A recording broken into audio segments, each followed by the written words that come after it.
Okay, kita akan buka switch lah untuk item. Kita betulkan wiring item yang tak betapa betul tu. Itu balik kan, kipas paling kanan kan.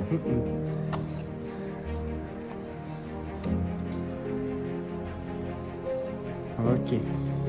Sebenarnya saya akan hantarkan tadi. Putih ni usul. Kita ada Ni. supply?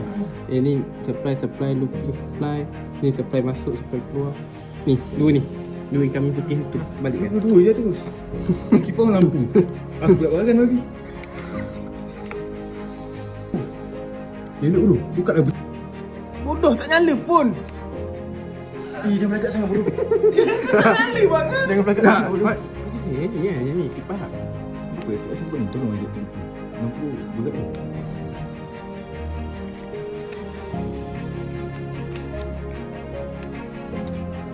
Dia terkah.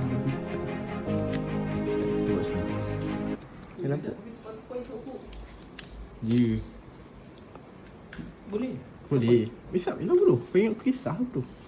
Asap kau cakap daripada atas. Yang tu daripada bawah ni atas kan.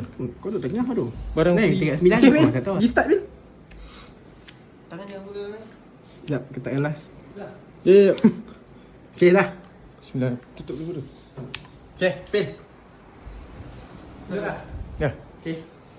So Ni lampu kau. So kita target ni tengah ni ada lampu kipas, kanan lampu kanan, kiri kat kiri. Okey, untuk tengah kita start kanan dulu. Ni.